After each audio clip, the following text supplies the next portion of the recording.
Magkano ang kailangan mo para ipagpalaglag ang batang iyan? Ang tanong ay parang kidlat na gumuhit sa marangyang sala ng mga Alonso. Hindi ito pabulong, hindi rin pasigaw. Malamig, matigas, kasing talim ng yelo na kayang sumugat. Napahinto ang paghinga ni Lourdes. Ang mga salita ay tila hangin na dumaan lang sa kanyang tainga, ngunit naiwan ang hapdi. Ilang sandali pa lang ang nakalipas, ang puso niya ay halos sumabog sa saya habang paakyat siya sa hagdan ng mansyon. Hawak niya sa kanyang isipan ang imahe ng 2 pulang linya sa pregnancy test. Ang simbolo ng pagmamahalan nila ni Rafael, ang katuparan ng lahat ng kanyang pangarap. Ngayon, ang lahat ng yon ay naglaho. Ang kanyang mga mata ay desperadong hinanap si Rafael. Nakatayo ito sa tabi ng ina, si Doña Celestina. Matikas sa suot nitong mamahaling damit, ngunit ang muka ay blangko. Ang mga matang dati puno ng pagsinta, para sa kanya ay nakaiwas, nakatitig sa isang malayong sulok ng silid. Hindi ko po kayo maintindihan, ma'am. Halos pabulong na, sabi ni Lourdes. Ang boses ay nanginginig. Isang mapanuyang tawa ang kumawala sa mga labi ni Doña Celestina. Itinaas nito ang tasa ng tsa, humigop ng marahan, bago siya muling tiningnan mula ulo hanggang paa. Huwag na tayong maglokohan, Hija. Alam nating pareho kung bakit ka naririto. Hindi ako ipinanganak kahapon. Isa kang hamak na tagatondo. Ano ang aasahan ko? Bawat salita ay isang sampal. Hindi po totoo yan, giit ni Lourdes. Nararamdaman ang pag-init ng kanyang mga mata. Mahal po namin ni Rafael ang isa't isa. Pag-ibig. Muling tumawa ang matandang babae. Ang tingin ng anak ko sa'yo ay isang libangan lamang, isang pagkakamali. At ang mga pagkakamali ay kailangang itama. Ibinaba ni Doña Celestina ang tasa at kumuha ng isang sobre sa ibabaw ng mesa. Inilapag niya ito sa harapan ni Lourdes, isang checkbook. Pangalanan mo ang iyong presyo. 100,000? Kalahating milyon? Sabihin mo lang at pipirmahan ko. Sapat na yan para makapagsimula ka ng bagong buhay, malayo dito, malayo sa amin. Hindi makapaniwala si Lourdes sa kanyang naririnig. Ito ba ang ina ng lalaking pinangakuan niya ng habambuhay? Rafael? Tawag niya. Ang boses ay basag na. Rafael, magsalita ka. Sabihin mo sa mami mo. Ang tungkol sa mga pangarap natin, ang pamilya na bubuuin natin. Sa wakas, gumalaw si Rafael. Ngunit hindi para ipagtanggol siya. Dahan-dahan itong lumingon sa kanya. At sa mga mata nito, nakita ni Lourdes ang sagot. Wala ang pagmamahal, wala ang pangako, tanging awa at takot. Lourdes, patawarin mo ako, sabi nito sa mahinang boses. Pero tama si Mami, hindi ito maari. Gumuho ang mundo ni Lourdes. Ang bawat tibok ng kanyang puso ay isang malakas na dagok sa kanyang dibdib. Ang hangin ay tila naubos sa silid. Sinungaling, sabi niya. Hindi na napigilan ang pagpatak ng mga luha. Nangako ka. Sinabi mong pananagutan mo ako. Sinabi mong mahal mo ang makakubena. Tumigil ka na sa iskandalong yan. Sigaw ni Doña Celestina na wala na ang pagkukunwaring kalmado. Mga gwardya. 2 unipormadong lalaki ang pumasok mula sa pinto. Hindi, Rafael, huwag mong hayaan. Pagmamakaawa ni Lourdes, sinubukang lumapit kay Rafael, ngunit ang mga braso ng gwardya ay humawak na sa kanya.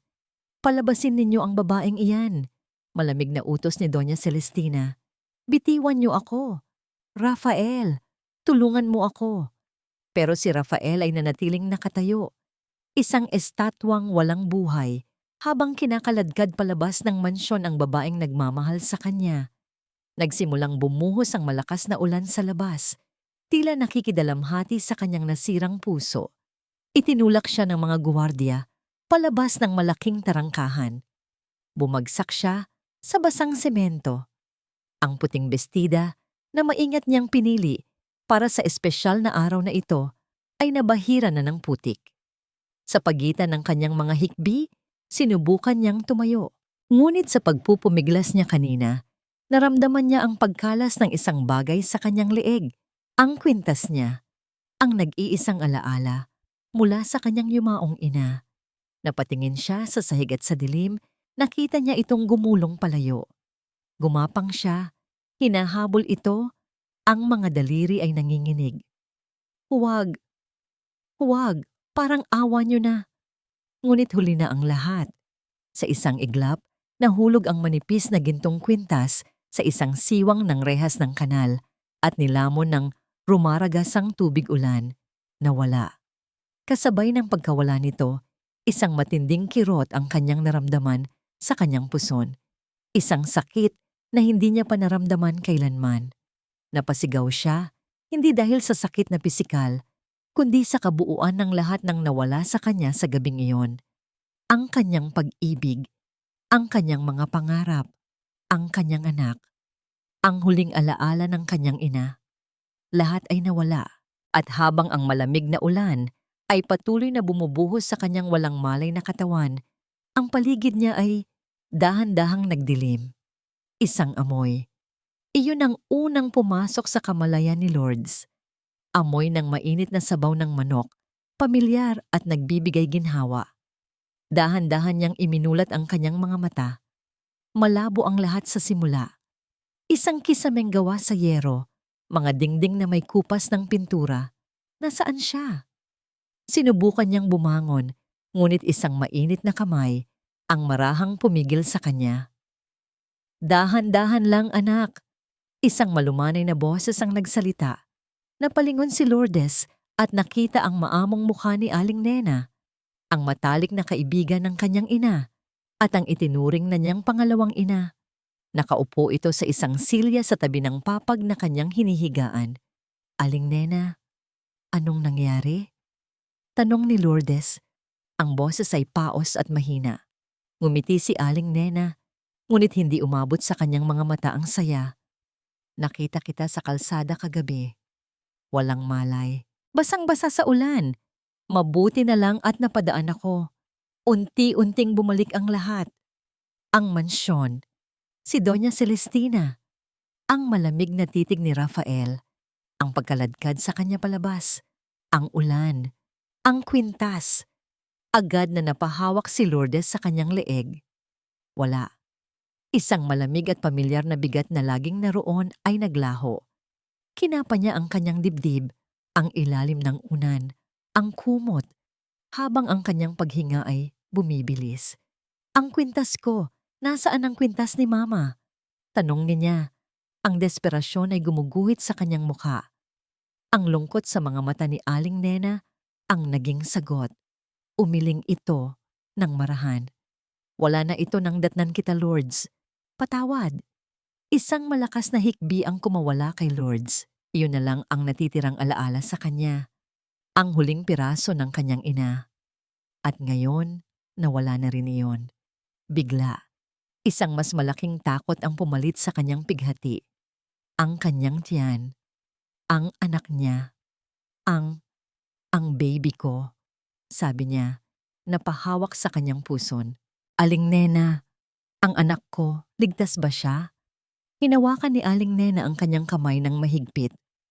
Nung dinala kita rito, dinugo ka ng kaunti. Pero milagro ng Diyos, kumakapit siya. Malakas siya, Lourdes, katulad mo. Sa narinig, gumaan ang bigat sa dibdib ni Lourdes, ngunit agad ding napalitan ng panibagong bugso ng luha. Umiyak siya. Para sa kwintas na nawala. Para sa mga pangarap na nawasak. At para sa maliit na buhay sa loob niya na muntik nang mawala dahil sa kalupitan ng mundo. Hinayaan siya ni Aling Nena na umiyak. Marahang hinahaplos ang kanyang likod hanggang sa ang mga hikbi ay naging mahinang pag-iyak na lamang. Alam ko ang ugali ni Celestina, biglang sabi ni Aling Nena. Ang boses ay may bahid ng galit na matagal nang kinikimkim. Akala mo kung sinong santa, pero ang totoo, isa siyang ahas na nagbabalat kayong anghel. Huwag mong hayaang talunin kanya, Lourdes. Tumingin si Lourdes kay Aling Nena. Nagtataka sa sinabi nito. Magpahinga ka muna. Pag-iiba ni Aling Nena ng usapan. Kailangan mong lumakas para sa sarili mo at para sa kanya. Itinuro nito ang tiyan ni Lourdes. Naiwan si Lourdes sa kanyang mga iniisip. Ang mga salita ni Aling Nena ay umalingaw-ngaw sa kanyang isipan. Huwag mong hayaang talunin kanya. Kinagabihan, hindi siya makatulog. Tahimik siyang bumangon mula sa papag at lumapit sa maliit na bintana. Ang buwan ay nagbibigay ng kaunting liwanag sa madilim na eskinita ng tondo. Ang mundong dati niyang kilala ay tila naging banyaga. Hinaplos niya ang kanyang tiyan. Dito, sa gitna ng lahat ng sakit at pagkawala, may isang buhay.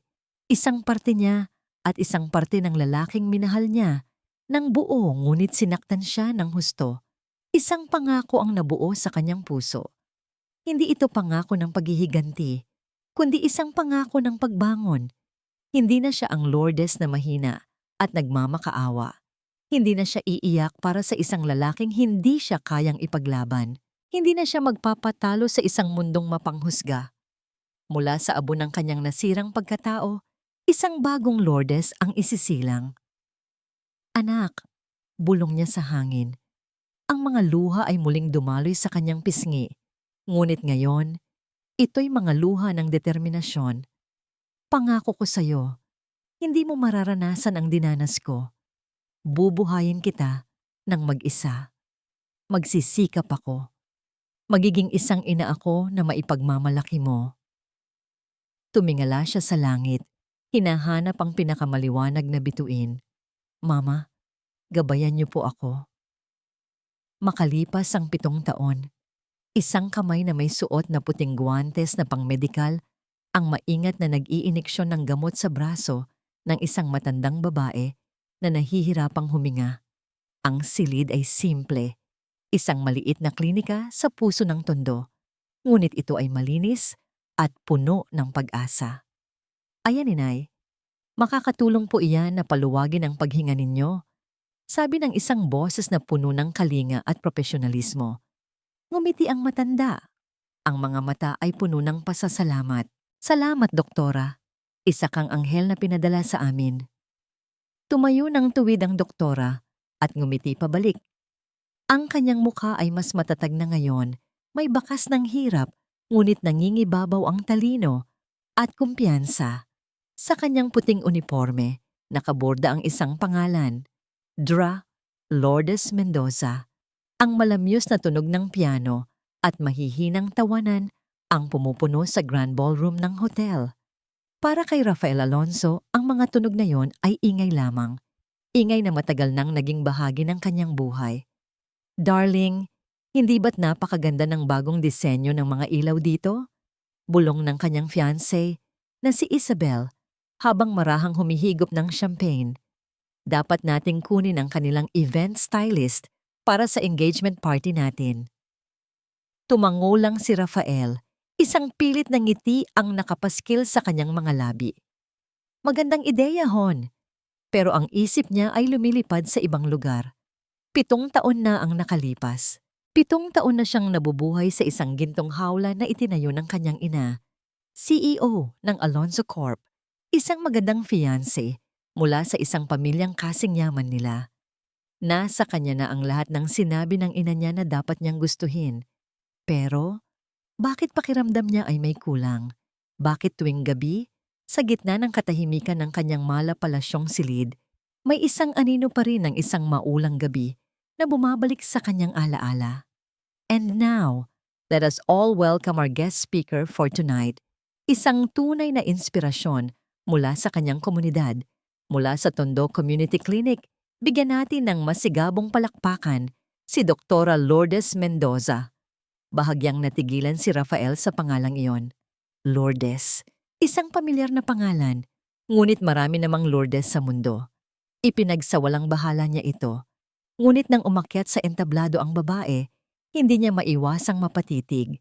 Nakasuot ito ng simpleng itim na bestida, malayo sa mga kumikinang na gown ng mga babae sa paligid. Ang buhok nito ay nakatali ng maayos, walang mamahaling alahas, maliban sa isang simpleng relo. Ngunit mayroon itong tindig. Isang kumpiyansa na tila kayang punuin ang buong silid. Nagsimula itong magsalita at ang boses nito ay kasing linaw ng kristal, ngunit may bigat at sinseridad.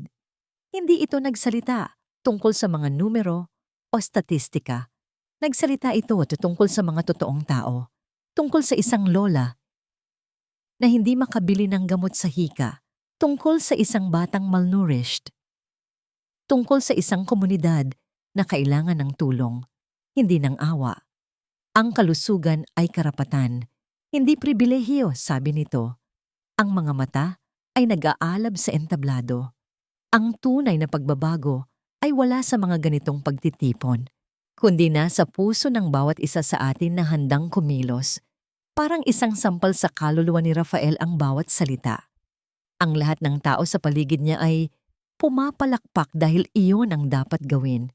Pero siya, nakikinig siya. Tunay na nakikinig. Ang drama naman na niya. Narinig niyang bulong ni Isabel. It's just tondo. Hindi sumagot si Rafael. Ang kanyang mga mata ay hindi maalis sa babaeng nasa entablado. Meron sa kanya na hindi maipaliwanag na humahanga. Isang paghangang matagal na niyang hindi naramdaman para sa kahit sino. Pagkatapos ng talumpati, pinagkaguluhan ito ng mga tao. Isa sa mga kasosyo sa negosyo ni Rafael ang lumapit sa kanya. Rafael, halika. Ipakikilala kita kay Doktora Mendoza. Napakagaling niya. Maybe Alonzo Corp can donate to her clinic. Sabi ni Mr. Tan. Nag-alinlangan si Rafael, ngunit may kung anong puwersa ang humila sa kanya. Sumunod siya kay Mr. Tan, palapit sa grupo ng mga taong nakapalibot sa doktora. Nang sa wakas ay humarap ito sa kanila, ngumiti si Rafael ng kanyang karaniwang ngiti. Ang ngiting pangnegosyo. Inilahad niya ang kanyang kamay. Congratulations on your speech, Doktora. It was very inspiring. Itinaas ng doktora ang kanyang paningin. At sa sandaling iyon, ang kanilang mga mata ay nagtama. Nakita ni Rafael ang isang bagay sa mga mata nito. Isang bagay na pamilyar. Isang bagay na malamig. Hindi nito tinanggap ang kanyang kamay. Nanatili itong nakababa sa gilid. Tinitigan lang siya nito at ang maliit na ngiti sa labi nito ay hindi umabot sa mga mata. Mr. Alonzo, sabi nito, ang boses ay matatag at walang bahid ng anumang emosyon. It's been a long time. Ang mga salitang yon, ang boses na yon, biglang bumalik ang lahat, ang tawa, ang mga pangarap, ang mga luha, ang pagmamakaawa. Parang binuhusan siya ng nagyayalong tubig. Ang nangiti sa kanyang muka ay unti-unting naglaho. Ang kamay niyang nakalahad ay tila naging bato sa hangin. Ang babaeng ito, ang matapang, kahanga-hanga at kagalang-galang na doktora ay ang parehong babae na itinaboy niya sa gitna ng ulan 7 taon na ang nakakaraan. Ang mundo ni Rafael ay huminto sa pag-ikot.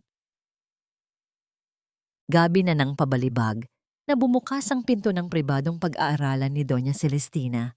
Ang tanging liwanag sa silid ay mula sa isang maliit na lampara sa ibabaw ng kanyang antigong lamesa na nagbibigay diin sa kanyang seryosong muka habang sinusuri ang mga papeles. Hindi man lang siya nag-abalang mag-angat ng tingin. Wala ba sa iyong nagturo na kumatok, Rafael? Nakita ko siya, ma. Sabi ni Rafael, ang boses ay puno ng emosyong hindi maipaliwanag.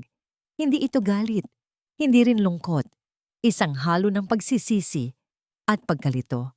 Sa wakas ay itinaas ni Doña Celestina ang kanyang paningin. Isang kilay ang bahagyang tumaas. At sino naman ang siya na yan na dahilan para gambalain mo ako ng ganito? Si Lourdes, sagot ni Rafael. Nasa charity event. Isa na siyang doktora. Isang sandaling katahimikan ang namayani. Walang nagbago sa ekspresyon ni Doña Celestina. Ibinaba niya ang kanyang salamin sa pagbasa at ipinatong ito sa mesa. Ah, ang babaeng yun, sabi niya sa tonong parang pinag-uusapan lang nila ang panahon. Anong meron? Nagmakaawa ba ulit? Humingi ng pera? Hindi ma, giit ni Rafael, hindi makapaniwala sa narinig. Hindi niyo ba naiintindihan?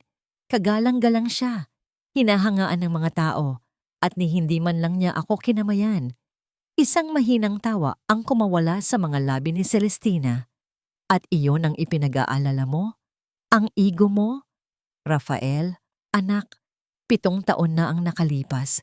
Isa lamang siyang maliit na aberya sa buhay mo na matagal ko nang itinapon sa basura. Huwag mo nang pulutin pa. Aberya? Ma, nagdadalang tao siya noon. At iyan mismo ang punto ko. Matigas na sagot ni Celestina. Ang kanyang boses ay naging kasing lamig ng hangin sa silid.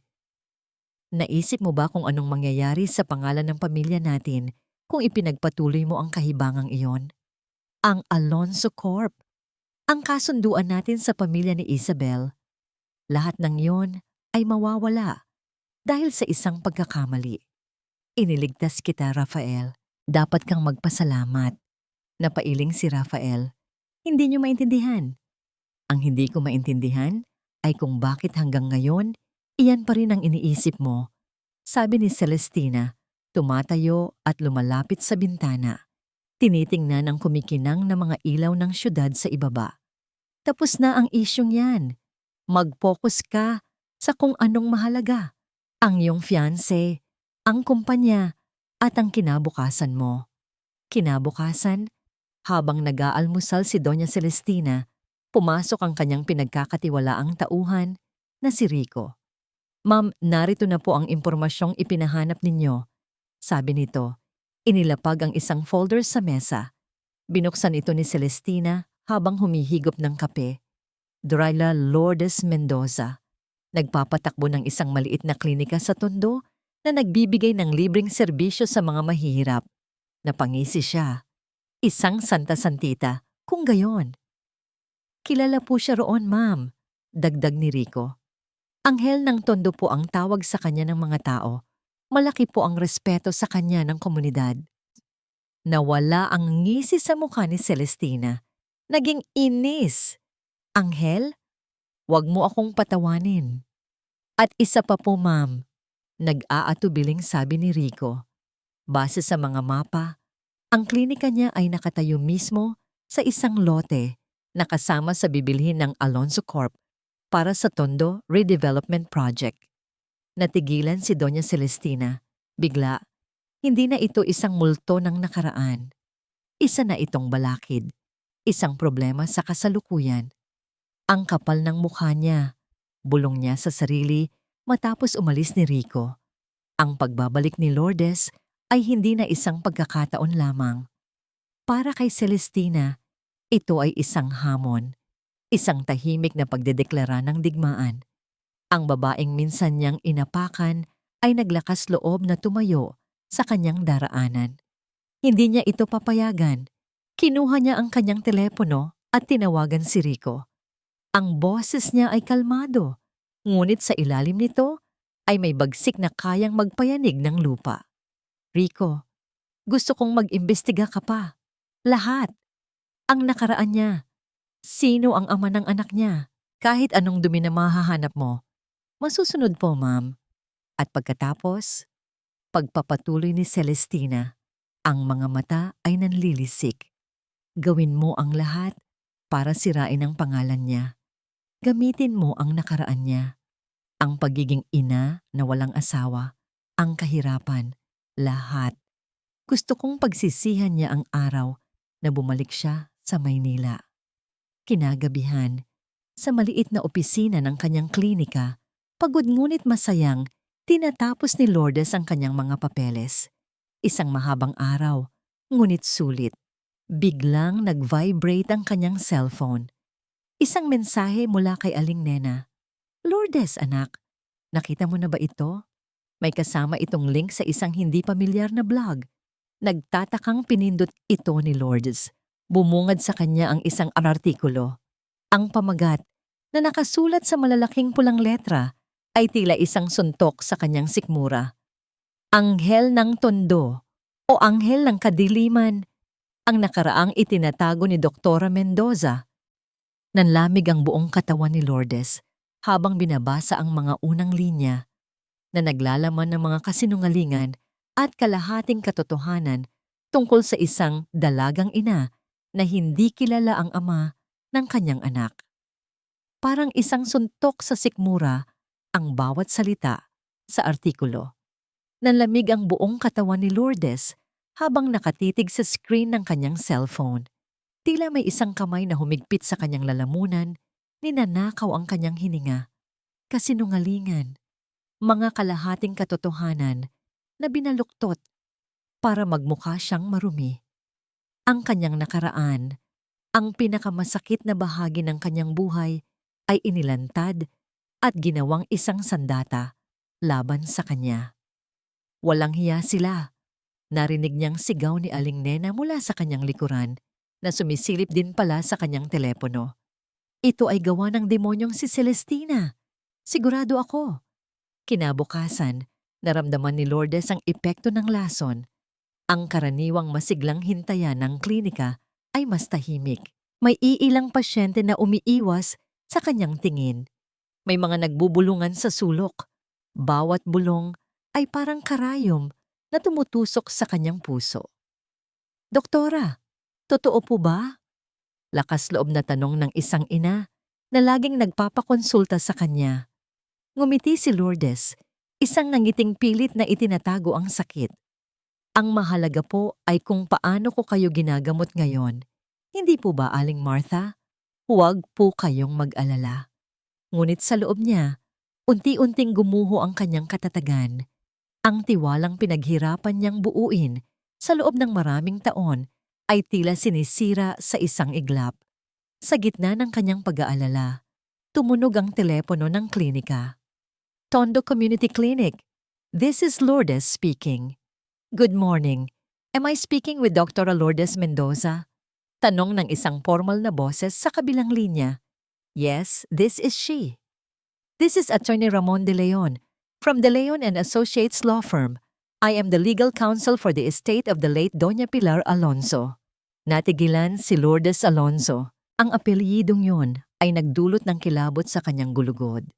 Ano ang kailangan sa kanya ng abogado ng pamilyang sumira sa kanya? Ano po ang maitutulong ko sa inyo, attorney? Tanong niya. Ang boses ay naging maingat at malamig. The late Doña Pilar has included you in her last will and testament. I would like to request a private meeting with you at your earliest convenience to discuss the matter. Pakiramdam ni Lourdes ay nabingi siya. Siya?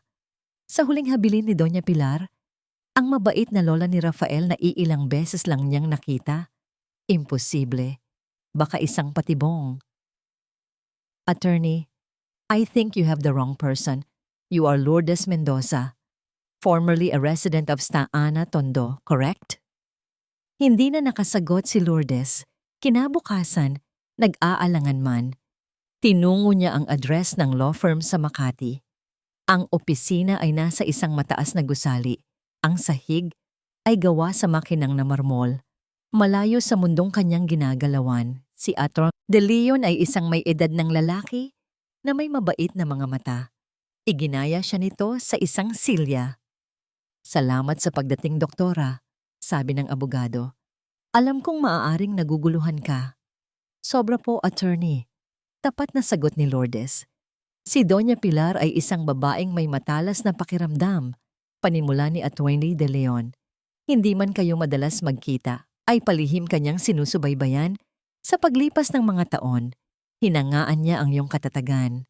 Inilabas ng abogado ang isang makapal na sobre. Hindi ito pera, doktora. Hindi direkta.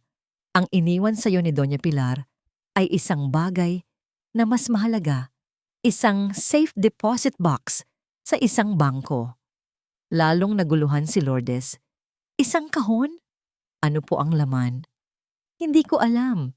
Ang bilin niya ay personal ko lamang ibibigay sa iyo ang dalawang bagay na ito. Inabot ni Atty. De Leon ang isang susi, isang luma at kakaibang susi na hindi pangkaraniwan. At kasama nito, isang nakatuping sulat na selyado pa. Ang sulat ay para sa kanya. Nanginginig ang mga kamay na binuksan ni Lourdes ang sulat. Ang sulat kamay ay maganda at luma na, ngunit malinaw pa ring basahin.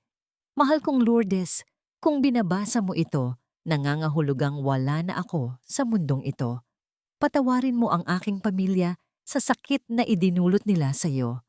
May mga bagay na hindi ko nagawang itama habang ako'y nabubuhay pa. Ngunit umaasa akong, sa pamamagitan nito, mabibigyan ka ng kapangyarihan na hanapin ang katarungan. Ang kahon na yan ay naglalaman ng katotohanan, ngunit hindi ito madaling buksan. Tandaan mo ito, Hija, ang susi para buksan ang katotohanan ay nasa alaalang lagi mong pinahahalagahan. Nagmamahal, Pilar Alonzo. Paulit-ulit na binasa ni Lourdes ang huling pangungusap. Ang susi ay nasa alaalang lagi mong pinahahalagahan. Isang imahe ang biglang pumasok sa kanyang isipan. Isang bagay na lagi niyang suot. Isang bagay na nag-uugnay sa kanyang ina. Isang bagay na nawala sa kanya sa pinakamasakit na gabi ng kanyang buhay. Napahawak siya sa kanyang leeg, sa lugar kung saan dapat naroon ang manipis na kadena. Ang kwintas. Ang di pangkaraniwang susi na hawak niya ay hindi ang susi sa kahon. Ang totoong susi ay ang kanyang nawawalang kwintas. Ang pamana sa kanya ay hindi lamang isang sikreto. Ito ay isang misyon. Ang imahe ni Lourdes sa charity event ay hindi maalis sa isipan ni Rafael. Hindi ang Lourdes na umiiyak at nagmamakaawa, kundi ang Doktora Mendoza, ang babaeng may dignidad, na tumingin sa kanya na parang isa siyang estranghero. Ang tingin na yon ay mas masakit pa kaysa sa anumang sampal. Gabi-gabi, binabangungot siya. Ang madilim na kalye, ang malakas na buhos ng ulan, ang tunog ng kanyang paghikbi, ang pagtalikod niya, paulit-ulit, na parang isang sirang plaka sa kanyang utak. Darling, you seem distracted lately. Puna ni Isabel isang gabi habang sila'y naghahapunan. Is it about work? Yes, just work. Pagsisinungaling niya. Hindi na siya makontento sa mga kasinungalingan. Ang buhay na ipininta ng kanyang ina para sa kanya ay nagsimulang magpakita ng mga lamat. Ang yaman, ang kapangyarihan, lahat ay tila walang kabuluhan. Dahil sa hindi maipaliwanag na dahilan, nagsimula siyang maghalungkat. Isang gabi, habang wala ang kanyang ina, pumasok siya sa dating silid ng kanyang lola Pilar. Ang silid ay halos hindi nagalaw mula nang ito'y pumanaw. Punong-puno pa rin ito ng mga libro at mga lumang gamit. Sa isang baul, sa ilalim ng kama, nakita niya ang mga lumang photo album. Habang binubuklat niya ang mga pahina, isang larawan ang kumuha ng kanyang atensyon. Isang batang Lola Pilar na may kasamang isang babaeng hindi niya kilala. Magkahawak kamay sila at masayang nakangiti. Sa likod ng larawan ay may sulat kamay. Pilar at Elena, magkaibigan magpakailanman. Elena. Iyon ang pangalan ng ina ni Lourdes. Nagpatuloy siya sa paghahanap. Sa isang maliit na kahon, nakita niya ang mga lumang sulat. Mga sulat ni Elena para kay Pilar. Mga kwento tungkol sa simpleng buhay, sa pag-ibig, at sa isang maliit na batang babae na nagngangalang Lourdes.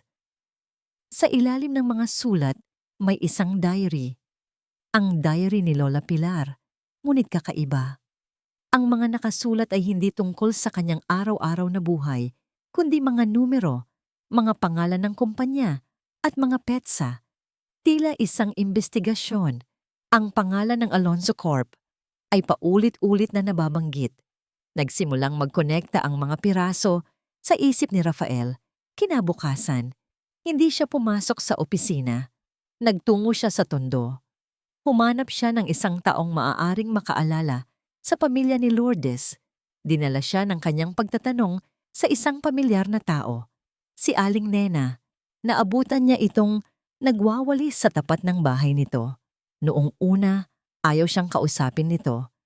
Ang mga mata ni Aling Nena ay puno ng galit at pagkasuklam. Anong ginagawa mo rito, binatang Alonzo? Mataray na tanong nito. Wala ka nang babalikan dito.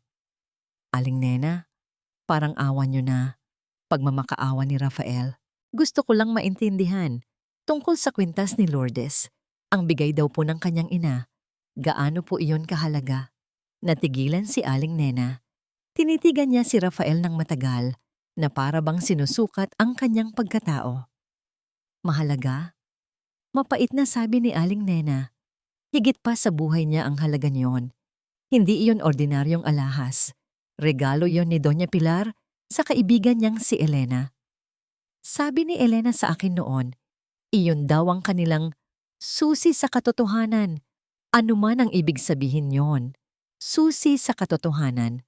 Ang mga salitang yon ay tumatak sa isip ni Rafael. Bumalik siya sa mansyon na may bagong determinasyon. Kailangan niyang mahanap ang kwintas. Ito na lang ang tanging paraan para malaman ang buong katotohanan at marahil para mapatawad siya ni Lourdes. Nagmaneho siya pabalik sa lugar kung saan niya iniwan si Lourdes 7 taon na ang nakalipas. Ang eskinita ay masikip at madilim pa rin. Tiningnan niya ang kanal kung saan nahulog ang kwintas. Imposible. Ngunit hindi siya sumuko. Nagtanong-tanong siya sa mga residente doon. Mayroon bang nakakita? Mayroon bang nakaalala sa isang babaeng umiiyak sa gitna ng ulan? Karamihan ay umiiling. Ngunit isang matandang magbobote ang lumapit sa kanya. Naalala ko ang gabing iyon, sabi ng matanda. Napadaan ako dito para maghanap ng mapupulot. May nakita akong kumikinang sa kanal. Kinuha ko. Akala ko'y tansan lang, pero ginto pala. Bumilis ang tibok ng puso ni Rafael. Nasaan na po yun ngayon? Bibilin ko po sa inyo kahit magkano. Umiling ang matanda. Wala na sa akin, iho. Kailangan ko ng pera noon. Isinangla ko. Sa isang maliit na pawn shop sa may kanto ng Divisoria. Isang sinag ng pag-asa ang sumilay kay Rafael. May pag-asa pa. Sa kabilang dako, sa isang madilim na kotse na nakaparada hindi kalayuan, isang lalaki ang nagmamasid, si Rico. Hawak niya ang kanyang telepono. Ma'am, sabi niya sa kabilang linya. May problema po tayo. Si Sir Rafael, naghahalongkat ng nakaraan at may hinahanap po siya. Isang lumang kwintas. Narinig ang isang matalim na paghinga mula sa linya ni Doña Celestina. Huwag mong hayaang mahanap niya iyon. Unahan mo siya, Rico. Gawin mo ang lahat. Ang mga araw na sumunod sa pagbubunyag ng pamana ni Doña Pilar ay naging mas mabigat para kay Lourdes. Tila ang bawat hakbang niya pasulong ay sinasabayan ng 3 hakbang patulak paatras ng isang hindi nakikitang puwersa. Ang artikulo sa blog ay simula pa lamang. Isang umaga, habang puno ang klinika ng mga pasyente, isang grupo ng mga unipormadong lalaki ang pumasok. Sila ay mga health inspector.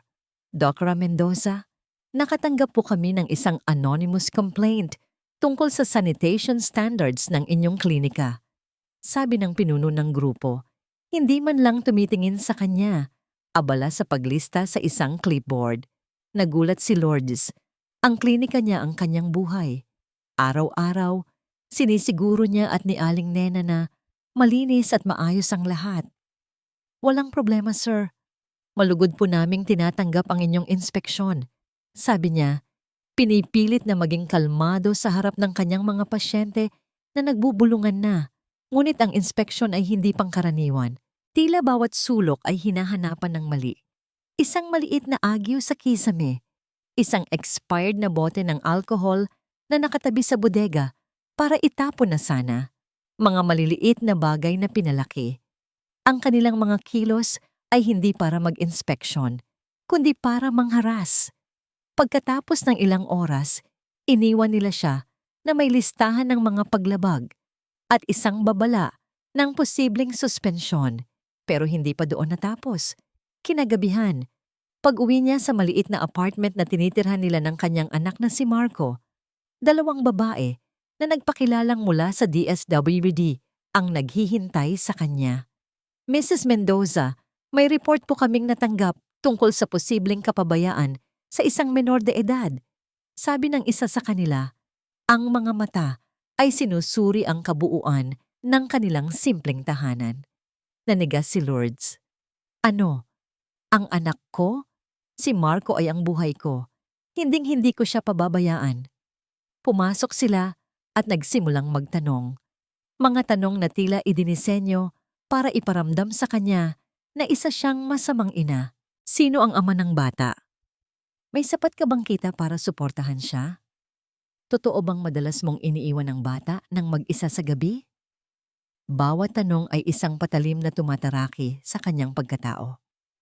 Niyakap niya si Marco, na nooy nagtatago na sa kanyang likuran, takot sa mga estranghero. Umalis na po kayo, sabi ni Lourdes. Ang boses ay nanginginig sa pinaghalong galit at takot. Wala kayong karapatan. Umalis ang dalawang babae, ngunit nag-iwan sila ng isang ulap ng pangamba sa kanyang tahanan. Niyakap niya ng mahigpit ang kanyang anak, pinipigilan ang sariling mga luha. Pwede siyang labanan, pwede siyang sirain, pero ang idamay ang kanyang anak? Ibang usapan na iyon. Sa gitna ng lahat ng ito, isang liwanag ang sumilay. Ang komunidad. Nang malaman ng mga residente ng Tondo ang nangyayari, nagtipon sila sa harap ng klinika. May dala silang mga karatula. Huwag isara ang aming klinika. Salamat, Dr. Lourdes. Ang kanilang suporta ay parang isang kalasag. Ipinadama nito sa kanya na hindi siya nag-iisa. Ngunit si Doña Celestina ay hindi natitinag sa suporta ng masa. Para sa kanya, iyon ay ingay lamang ng mga langgam. Isang gabi, habang nag-iisa sa klinika, tumunog ang kanyang telepono. Isang unknown number. Sinagot niya ito. Dra Mendoza. Isang pamilyar. Nagyeyelong boses ang tumawag mula sa kabilang linya. Si Doña Celestina. Anong kailangan mo? Matigas na tanong ni Lourdes. Nakikita mo ba, Hija? Sabi ni Celestina sa isang tonong mapanukso. Ganyan kadali para sa akin na bawiin ang lahat sa'yo. Ang iyong lisensya, ang iyong klinika, pati na rin ang iyong anak. Hayop ka! Huwag mong idamay ang anak ko, sigaw ni Lourdes. Nasa iyo ang desisyon. Pagpapatuloy ni Celestina na parang isang ahas na bumubulong. Manahimik ka. Itigil mo ang paghahanap sa kung anumang sa tingin mo ay makukuha mo. Umalis ka ng Maynila. Umalis ka sa buhay namin. Kung hindi, sisiguraduhin kong mararanasan mo ang impyerno sa lupa. Pagkatapos ng tawag, napaupo si Lourdes sa sahig. Ramdam niya ang pagod. Ramdam niya ang takot. Ramdam niya ang pader na unti-unting lumalapit para ipitin siya. Kinabukasan, isang opisyal na sulat ang dumating. Isang notice of temporary closure para sa kanyang klinika base sa ulat ng mga health inspector. Hawak niya ang papel. Ang mga kamay ay nanginginig. Nakatitig siya sa mga salita. Ngunit ang nakikita niya ay ang mukha ni Doña Celestina na nakangisi. Ito na ba yon? Ang dulo? Ang pagsuko? Tumingin siya sa labas ng bintana. Ang mga pasyente ay naghihintay, nag-aalala. Ang kanilang mga mukha, ang kanilang pag-asa, paano niya sila tatalikuran? Pagka-uwi ni Rafael sa mansyon, sinalubong siya ng nakakabinging katahimikan. Ngunit alam niya, sa likod ng katahimikang yon ay may nag-aalab na apoy. Naabutan niya ang kanyang ina sa sala. Nakaupo sa paborito nitong silya, isang baso ng alak ang nasa kamay. Ang mukha nito ay kalmado, ngunit ang mga mata ay nanlilisik. Saan ka nanggaling? Tanong ni Doña Celestina. Ang boses ay walang emosyon. Sa Tondo, ma. Sagot ni Rafael. Hindi na sinusubukang magsinungaling. Alam na niyo na siguro. Alam ko. Isang mapanuyang tawa ang kumawala kay Celestina. Oo, alam ko, Rafael. Alam kong pinagtataksilan mo ang iyong fiancé, ang iyong pamilya, at ang lahat ng pinaghirapan ko para sa'yo, para lang sa isang hamak na babae mula sa putikan. Huwag niyo siyang tawaging ganyan, sigaw ni Rafael. Ang galit na matagal nang kinikimkim ay sa wakas sumabog. May pangalan siya. Siya si Lourdes at lahat ng ginagawa ninyo sa kanya ngayon, ang paninira, ang pagpapasara sa klinika niya. Kasuklam-suklam. Tumayo si Celestina, ang kalmadong maskara ay tuluyan ng nabakbak. Kasuklam-suklam, ipinagtatanggol kita. Ang pamilyang ito, mula sa isang oportunista na babalik para sirain tayo. Siya ang oportunista? O kayo ma? Ganti ni Rafael. Habang hinahalungkat ko ang nakaraan, marami akong natutuklasan tungkol kay Lola Pilar, tungkol sa mga negosyo ninyo, tungkol sa kung paano ninyo sinisira ang isang taong ang tanging kasalanan ay ang magmahal sa akin. Isang malutong na sampal ang dumapo sa pisngi ni Rafael. Ang sampal ay hindi lamang pisikal. Ito ay isang sampal sa kanyang pagkatao, sa kanyang natitirang respeto para sa ina. Wala kang alam. Nanggigigil na sabi ni Celestina. Hindi na ngayon, ma.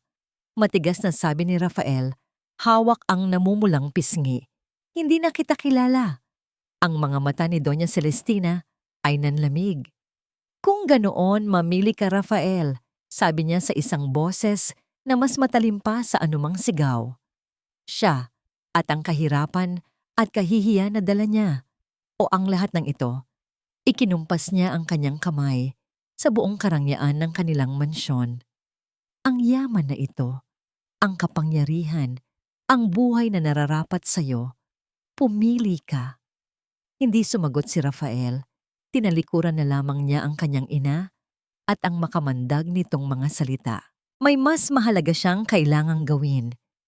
Laman ng kanyang isip ang sinabi ng matandang magbobote. Isang pawn shop sa Divisoria. Nagmaneho siya na parang hinahabol ng demonyo. Ang bawat segundo ay mahalaga. Alam niya, nararamdaman niya na hindi lang siya ang naghahanap sa kwintas na yon. Madilim na nang marating niya ang Divisoria. Ang lugar ay magulo at maingay. Matapos ang ilang pagtatanong, natuntun niya ang maliit na pawn shop na halos natatabunan na ng mga katabing tindahan. Isang matabang lalaki na may makapal na salamin ang nasa likod ng rehas na bakal. Magandang gabi po, sabi ni Rafael, medyo hinihingal. May hinahanap po sana ako. Isang lumang gintong kwintas. Simple lang po ang disenyo. Isinangla po rito mga 7. 6 na taon na ang nakalipas. Tiningnan siya ng lalaki mula ulo hanggang paa. Maraming ganun dito, boss. Mahirap hanapin.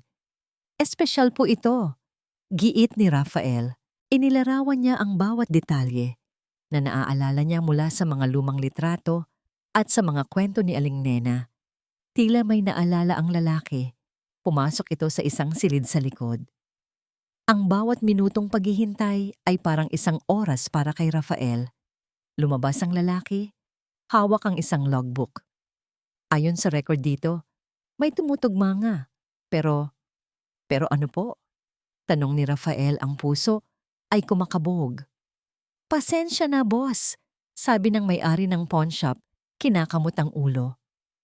Naalala ko na, isang napakagandang piraso. Bihira lang ako makakita ng ganun. Matagal din niyang natambak dito. Nasaan na po ngayon? Halos pabulong na tanong ni Rafael. Ang sumunod na mga salita ng lalaki ay parang isang martilyong pumukpok sa puso ni Rafael, dinudurog ang natitira niyang pag-asa. Ah, oo, naalala ko yan, pero binenta ko na kahapon sa isang kolektor. Naramdaman ni Rafael na tila huminto ang pagtibok ng kanyang puso. Kahapon, isang araw lang ang pagitan. Naunahan siya. Sino pong kolektor? Tanong niya. Ang boses ay halos hindi na marinig. Hindi ko matandaan ang pangalan, boss. Pero mukhang mayaman. Nagmamadali. Binayaran agad ng cash. Tila alam na alam niya ang hinahanap niya. Alam ni Rafael kung sino yon. Isang tao lang ang gagawa noon. Ang kanyang ina. Lumabas siya ng pawn shop na tuliro. Pakiramdam niya, lahat ay nawala. Ang huling pagkakataon niya para itama ang mga pagkakamali. Ang huling tulay para makahingi ng tawad kay Lourdes. Ang susi sa katotohanan. Lahat ay nasa kamay na ng kanyang ina. nasa kamay na ng kalaban. Nakatayo si Lourdes sa harap ng nakapadlock niyang klinika. Ang notice of closure ay tila isang pangungutya sa lahat ng kanyang pinaghirapan. Tinalikuran siya ng batas. Ang kapangyarihan ni Celestina ay parang isang dambuhalang pader na imposibleng gibain. Nasa tabi niya si Aling Nena, sinusubukang pagaanin ng kanyang loob, ngunit maging ito ay ramdam na ang bigat ng kanilang pagkatalo. "Paano na tayo, anak?" tanong ni Aling Nena. Ang boses ay puno ng pag-aalala. Hindi makasagot si Lourdes. Sa kauna-unahang pagkakataon, sa loob ng 7 taon, naramdaman niya ulit ang pamilyar na anino ng kawalan ng pag-asa. Iyon ang parehong pakiramdam na naramdaman niya sa gabing umuulan sa labas ng mansyon ng mga Alonso. Biglang isang pamilyar na kotse ang huminto sa kanilang tapat. Bumaba mula rito si Rafael. Ang unang reaksyon ni Lourdes ay galit. "Anong ginagawa mo rito? Hindi ka pa ba kontento sa paninira ng pamilya mo sa buhay ko?" Ngunit nang makita niya ang mukha ni Rafael, natigilan siya. Wala ang karaniwang kumpiyansa ng isang Alonso. Ang kanyang mga mata ay pagod at puno ng desperasyon. May mga pasa sa kanyang pisngi. "Lourdes, kailangan nating mag-usap," sabi nito. Ang boses ay seryoso. Hindi siya sumuko. Pagkaalis sa pawn shop, ginamit niya ang lahat ng kanyang koneksyon at pera para hanapin ang kolektor. Nagmadali siya. Alam na bawat segundong lumilipas ay maaring huli na ang lahat. Natagpuan niya ang kolektor sa isang private auction. Ito ay isang tauhan na matagal nang ginagamit ng kanyang ina para sa mga espesyal na transaksyon. Hindi na siya nag-isip pa. Inalok niya ito ng halagang doble sa ibinayad ng kanyang ina, kasama ang isang bagay na mas mahalaga sa kolektor kaysa sa pera. Isang pabor na may kinalaman sa isang kontrata sa Alonso Corp. Pumayag ang kolektor. Hawak na niya ngayon ang kwintas.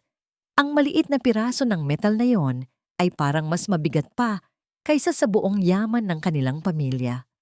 Pagdating niya sa tondo, nakita niya si Lourdes sa harap ng saradong klinika.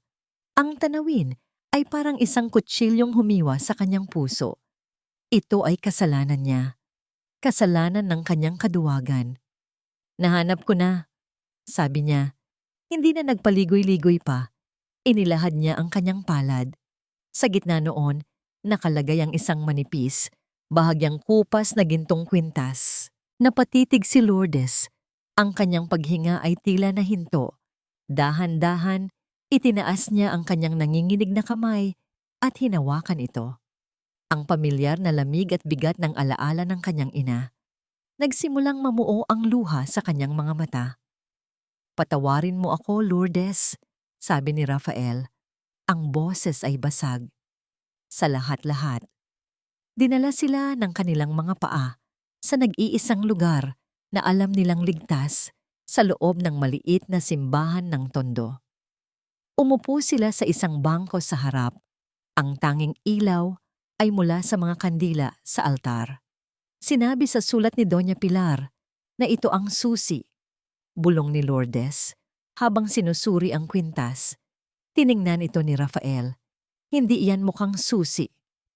Ngunit nang hawakan niya ang maliit na palawit, pendant, naramdaman niya na may siwang ito. Maingat niya itong binuksan. Sa loob, wala itong laman, kundi isang kakaibang hugis. Isang maliit na piraso ng metal na may kakaibang mga ngipin sa dulo. Ito ang susi. Itinago sa loob ng isang alaala. "Ang bangko," sabi ni Lourdes. Nagmadali silang pumunta sa bangko na binanggit sa sulat ni Atty. De Leon. Gamit ang susi mula sa kwintas at ang susi na ibinigay ng abogado, binuksan nila ang safe deposit box. Sa loob, walang pera o alahas. Isang bagay lang ang naroon, isang luma at makapal na leather-bound na diary. Umupo sila sa isang private room sa bangko at binuksan ito. Ang diary ay kay Doña Pilar. Ang bawat pahina ay puno ng kanyang detalyadong imbestigasyon, mga kopya ng mga dokumento, mga pangalan ng mga taong binayaran, mga bank transfer sa mga offshore account. Naroon ang lahat. Ang katibayan ng pagnanakaw ni Doña Celestina sa pondo ng pensyon ng mga dating empleyado ng isang kumpanyang sinadya niyang pabagsakin. At sa huling mga pahina, isang revelasyon ang sumampal sa kanila. Ang kumpanyang iyon ay ang kumpanyang pinagtrabahuhan ng ama ni Lourdes. Siya ay isa sa mga empleyadong nawalan ng lahat. Ang stress at depresyon mula sa pangyayaring iyon ang nagdulot sa kanyang atake sa puso. Hindi lang ninakawan ni Doña Celestina ang pamilya ni Lourdes. Siya ang dahilan ng pagkasira nito mula pa sa simula. Napatakip ng bibig si Lourdes, ang mga luha ay malayang dumadaloy. Tumingin si Rafael sa kanya. Ang sakit at pagsisisi ay nakaukit sa kanyang mukha. Isinara ni Lourdes ang diary. Ang kanyang mga luha ay tumigil. Ang kanyang mukha ay hindi na nagpapakita ng kalungkutan, kundi isang matigas na determinasyon. Tumingin siya kay Rafael. Ang kanyang mga mata ay nag-aalab. Hindi ito para sa paghihiganti, sabi niya. Ang boses ay matatag at puno ng kapangyarihan. Ito ay para sa katarungan. Samantala, sa isang marangyang ballroom, si Doña Celestina Alonso ay nakatayo sa entablado. Nakangiti habang tinatanggap ang tropeo para sa Entrepreneur of the Year. Ang mga kamera ay kumikislap. Ang mga tao ay pumapalakpak. Maraming salamat sa karangalang ito. Panimula niya sa kanyang talumpati. Sa sandaling iyon, bumukas ang malaking pinto sa likuran ng ballroom. Pumasok si Lourdes at Rafael. Magkasabay, ang kanilang mga anino ay mahaba at nagbabanta sa ilalim ng mga makinang na ilaw. Ang lahat ng mga mata ay napalingon sa kanila. Ang ngiti sa mukha ni Doña Celestina ay unti-unting naglaho. Ang bigat ng tropeo sa mga kamay ni Doña Celestina ay biglang naging parang yelo. Malamig, mabigat. Ang masigabong palakpakan ay unti-unting humina, napalitan ng mga bulungan habang ang lahat ng ulo ay lumingon sa pinto. Nakita niya sila, ang babaeng dapat ay matagal nang nawala sa limot, at ang sarili niyang anak. Nakatayo sila roon, hindi galit, hindi nagwawala. Nakatayo lang sila nang may tahimik na kapangyarihan na tila mas malakas pa kaysa sa lahat ng yaman niya. Isang malamig na kaba ang gumapang sa kanyang likuran. Ngunit siya, si Celestina Alonso, hindi siya nagpapatalo. Sinubukan niyang ipagpatuloy ang kanyang talumpati, pilit nang ngumingiti sa mga kamera. Gaya ng aking sinasabi, ang tagumpay ay, mayroon po akong mahalagang anunsyo. Ang boses ni Lourdes ay hindi pa sigaw, ngunit sa tulong ng mikropono na kinuha nito mula sa MC sa gilid ng entablado, umalingaw-ngaw ito sa buong ballroom. Malinaw, matatag, lahat ay natigil. Ang mga kamera ay mabilis na bumaling kay Lourdes. Patawarin ninyo ang panggagambala. Pagpapatuloy ni Lourdes, ang mga mata ay nakatuon lamang kay Celestina. Ngunit may mga bayani na dapat nating parangalan ngayong gabi. Ang mga bayaning hindi ninyo nakikita. Ang mga ordinaryong manggagawa na nagtiwala, nagtrabaho ng tapat, ngunit ninakawan ng kanilang pinaghirapang kinabukasan. Nagsimulang umakyat si Lourdes sa entablado. Sa likod niya, si Rafael ay may dalang laptop. Ano ang ibig sabihin nito? Narinig ni Celestina ang tanong ng event organizer. Mga gwardya, paalisin ninyo sila. Ngunit bago pa makakilos ang mga gwardya, itinaas ni Rafael ang laptop at ikinonekta ito sa malaking screen sa likod ng entablado na kanina lang ay nagpapakita ng mukha ni Celestina. Ang larawan ni Celestina na nakangiti ay biglang napalitan. Isang kopya ng isang dokumento, isang bank statement. Ang babaeng pinararangalan ninyo ngayong gabi, si Doña Celestina Alonso. Sabi ni Lourdes, ang boses ay naglalaman ng bigat ng maraming taon ng sakit. Ay ang parehong babae na naglipat ng milyon-milyong piso mula sa pension fund ng mga empleyado ng RGC Textiles patungo sa kanyang mga pribadong account sa ibang bansa. Isang malakas na pagbulong ang kumalat sa buong silid. Sa screen, sunod-sunod na lumabas ang mga imahe, mga pahina mula sa diary ni Pilar Alonso, mga listahan ng pangalan, mga numero ng account. Ang bawat isa ay isang pako na ibinabaon sa kabaong ng kanyang reputasyon. Sinungaling, sigaw ni Celestina.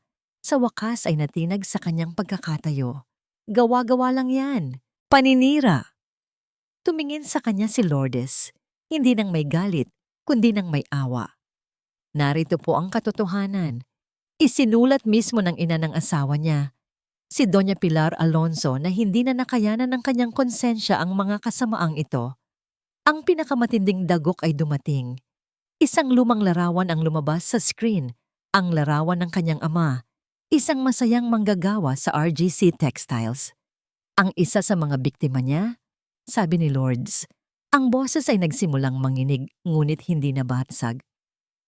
Ay ang sarili kong ama. Namatay siyang sawi ang puso, hindi dahil sa kahirapan, kundi dahil sa pakiramdam na siya'y nabigo. Ninakaw ninyo hindi lang ang pera niya, ninakaw ninyo ang kanyang dignidad. Tumingin si Celestina sa kanyang anak, naghahanap ng tulong, ngunit ang nakita niya sa mga mata ni Rafael ay hindi pagtataksil, kundi paghuhukom. Isang tahimik na pag-iling mula kay Rafael ang nagsabi sa kanya ng lahat. Ito na ang katapusan, ang sarili niyang dugo, ang naghatid sa kanyang pagbagsak. Sa gitna ng kaguluhan, isang grupo ng mga unipormadong pulis ang tahimik na pumasok sa ballroom. Walang pagwawala, walang sigawan.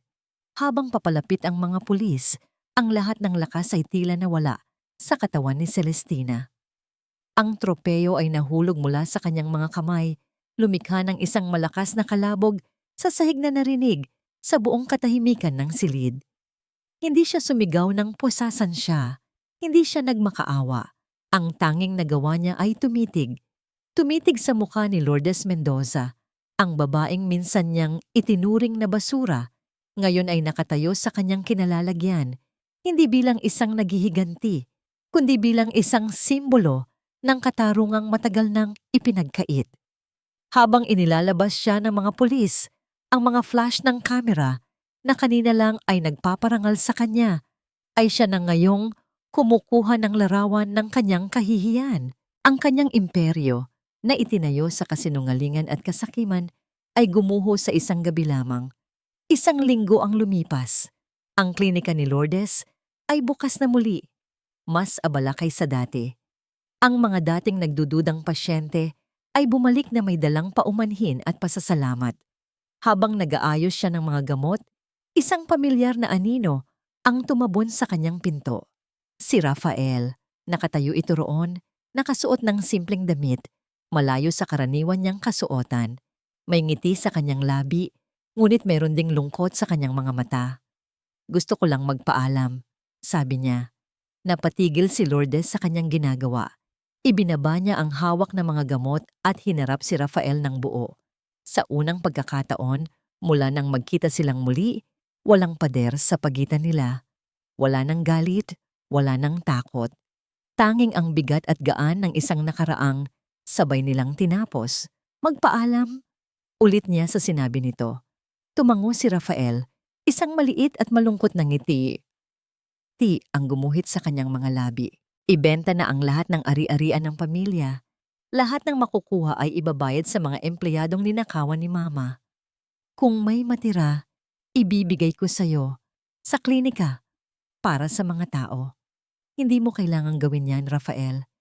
Kailangan, Lourdes. Ito lang ang tamang gawin. Sabi niya, aalis na ako. Magsisimula ako ulit. Sa isang lugar kung saan hindi ako ang anak ni Celestina Alonso. Sa isang lugar kung saan ako lang si Rafael. Susubukan kong maging isang taong karapat-dapat. Marahil hindi sa kapatawaran mo, pero sa sarili ko. Naglakad si Lourdes palapit sa kanya. Tumayo siya sa harapan ng lalaking minsan niyang minahal ng buong puso, ang lalaking sumira sa kanya at ang lalaking tumulong sa kanyang mahanap ang katarungan. Rafael, sabi niya sa isang malinaw at mahinahong boses, pinapatawad na kita. Nakita niya ang gulat sa mga mata ni Rafael, ang luhang nagsimulang mamuo roon. Hindi dahil sa'yo, pagpapatuloy ni Lourdes, kundi para sa sarili ko, para sa kapayapaan ko. Ang pagpapatawad ay hindi paglimot sa sakit. Ito ay ang pagpiling huwag nang hayaan pa ang sakit na yon na kontrolin ang buhay mo. Hinawakan niya ang kamay ni Rafael, isang kilos na hindi niya nagawa sa charity event. Salamat sa ginawa mo. Sa pagtulong mong mahanap ang katotohanan, ipinakita mo kung sino ka talaga, sa kabila ng lahat. Ikaw ang nagturo sa akin, Lourdes, ang katatagan mo. Ipinakita mo sa akin na ang tunay na lakas ay hindi nasusukat sa pera. Binitawan ni Lourdes ang kanyang kamay. Alam nilang pareho na ito, na ang kanilang pamamaalam, ang kanilang mga landas, ay nag-krus muli para sa isang dahilan, ngunit hindi para magdugtong. Saan ka pupunta? Tanong niya. Nagkibit balikat si Rafael, kahit saan, basta malayo, marahil sa probinsya, magsasaka siguro. Bahagya siyang natawa. Sino ang mag-aakala? Mag-iingat ka, Rafael. Ikaw din, Doktora Mendoza. Tumalikod si Rafael at nagsimulang maglakad palayo. Hindi na lumingon si Lourdes. Sa halip, pumasok siya muli sa kanyang klinika, sa kanyang mundo, sa kanyang buhay. Ilang buwan ang lumipas. Ang Tondo Community Clinic ay lumaki na. Sa tulong ng perang nakumpiska mula sa mga Alonzo, nakapagpatayo si Lourdes ng isang maliit na bagong gusali. Meron na itong pediatric ward at isang feeding program para sa mga bata. Isang hapon, habang naglalaro ang kanyang anak na si Marco sa maliit na hardin sa labas ng klinika, lumapit ito sa kanya. May hawak na isang sulat. Mama, may nag-iwan po nito para sa inyo, sabi ng bata. Walang pangalan ng nagpadala. Kinuha ito ni Lourdes. Sa loob, isang larawan lang ang laman. Isang larawan ni Rafael. Nakatayo ito sa gitna ng isang malawak na bukirin, nakangiti habang hawak ang isang batang kambing. Ang kanyang balat ay maitim na dahil sa araw. Ang kanyang mga braso ay mas matipuno na. Ngunit ang kanyang nangiti ay totoo. Masaya. Sa likod ng larawan ay may isang salita lang na nakasulat. Kapayapaan. Ngumiti si Lourdes.